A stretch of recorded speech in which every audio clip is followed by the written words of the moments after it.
이야기는 6개월 전으로 돌아갑니다.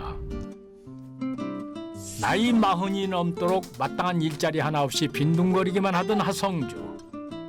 그러던 어느 날 그는 뜻밖의 소식을 접하게 됩니다.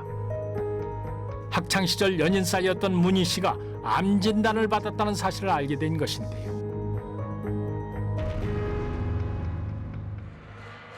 이 소식을 듣고 하성주는 한 가지 못된 계략을 꾸밉니다. 며칠 후 하성주는 누군가를 기다리며 화장을 하고 있었습니다. 아픈 사람처럼 보이기 위해 창백한 얼굴로 화장을 한 것인데요. 그가 찾아간 곳은 바로 문희 씨가 다니던 병원이었습니다. 우연을 가장해 문희 씨와 다시 만나려 했던 것이죠. 선배, 어쩌다 그런 몹쓸병에 걸려서. 전 세계에서 이 병 걸린 사람 10명도 안 된대.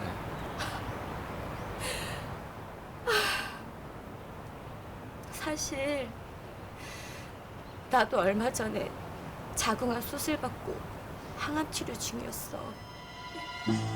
자신 역시 희귀병에 걸렸다고 거짓말을 해 암으로 투병 중인 문희 씨의 마음을 흔들어 놓은 하성주.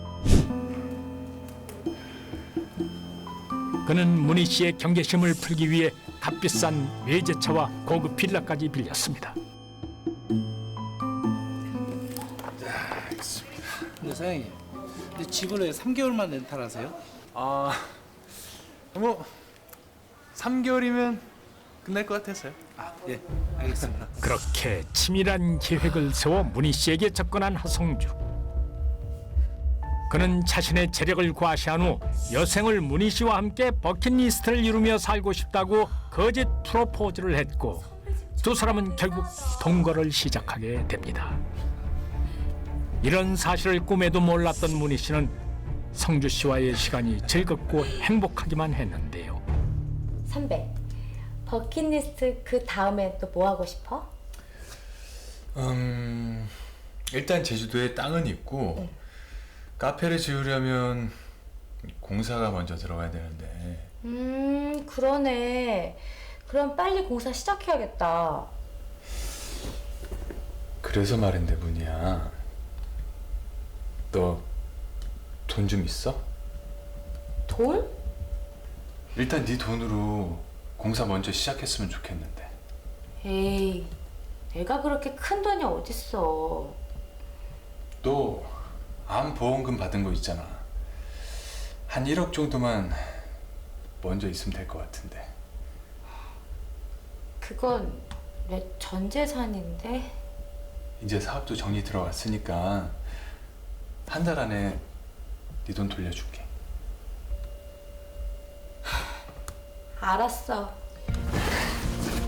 버킷리스트를 핑계로 검은 속내를 드러내기 시작한 하성주. 그를 굳게 믿었던 문희 씨는 자신의 암 보험금뿐만 아니라 지인에게 빌린 돈까지 하성주에게 건네게 되는데요. 기가 막힌 일은 그뿐만이 아니었습니다. 고마워. 하성주는 문희 씨가 친목 모임에 참석할 때마다 바래다 주곤 했는데요. 여기에도 그의 사악한 목적이 숨어 있었습니다. 저는 유방암 3기로 수술 후 항암 치료를 받고 있습니다. 저는 갑상선 암을 앓고 있는 박지혜입니다. 문희 씨가 참석한 모임은 다름 아닌 암으로 투병 중인 환우들의 모임이었고 아현 씨와 지혜 씨 역시 암 환자였던 것입니다.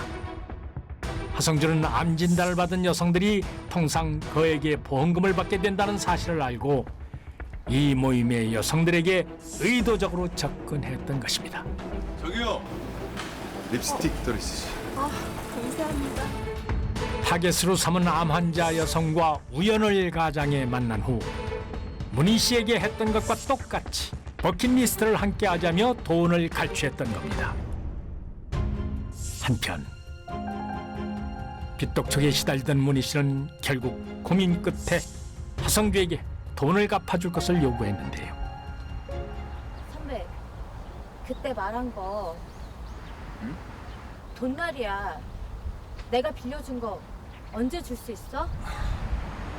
그때도 말했듯이 내가 몸이 안 좋으니까 사업이 잘 안 돼서 여기저기 묶인 돈이 많아. 그거 곧 정리 들어갔으니까 그때 줄게. 다음 달은 꼭 줘야 돼.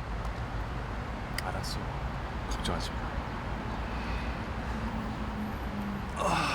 왜 그래 선배?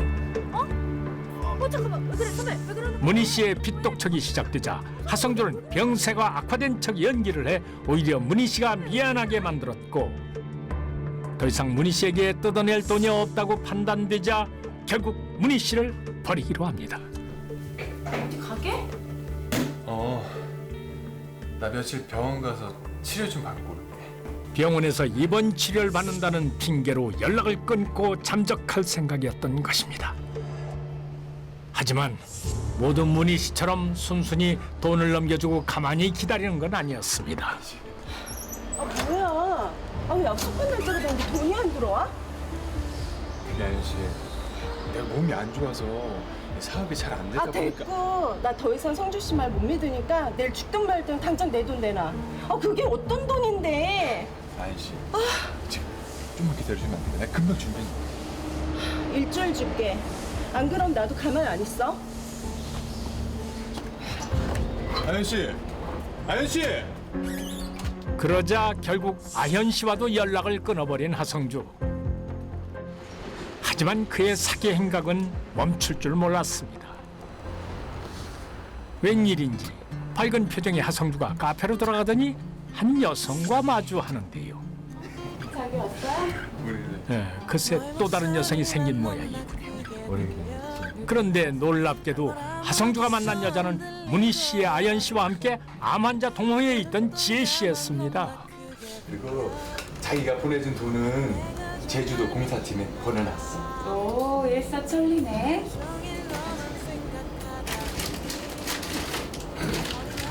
자, 이건 자기 두 번째 버킷리스트 북유럽 크루즈 여행 경비야.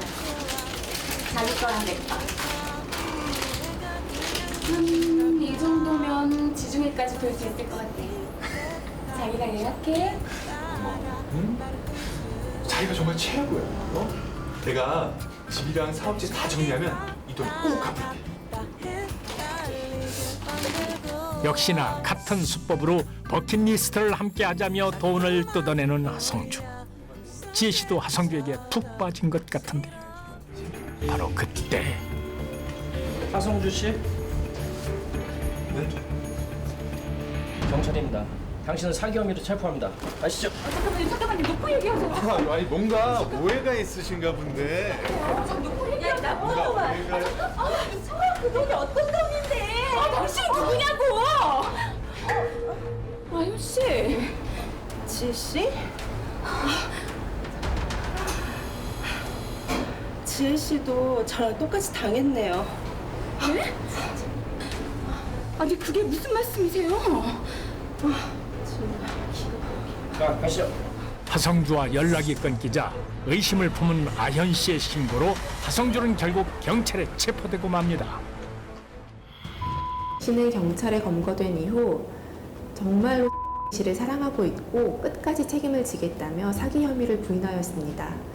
하지만 조사 결과 씨의 항암일지에 자세하게 적혀있던 금전 거래 내역이 범행을 증명하는 단서가 되어 씨는 사기 혐의로 구속되었습니다.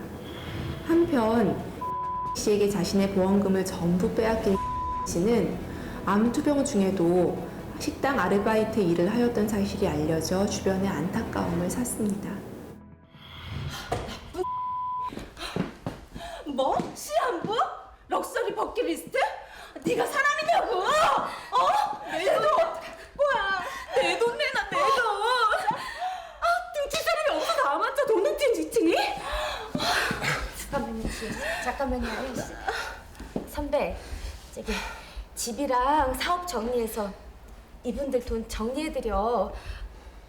선배 그런 사람 아니잖아. 그치?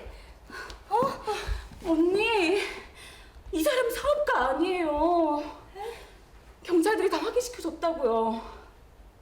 이 사람 돈 한 푼 없는 백수래요, 백수. 언니랑 사는 그 집도 다 렌트한 거래요.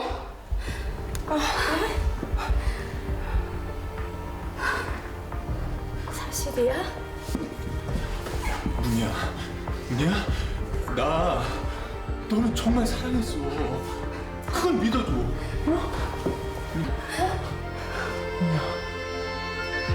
문희야, 있잖아. 타인의 고통을 이용해 자신의 사리사욕을 채우려 했던 하성주.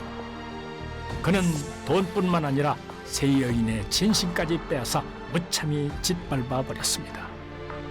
타인의 진심을 악용하면 반드시 쓰디쓴 대가를 얻게 되는 법입니다.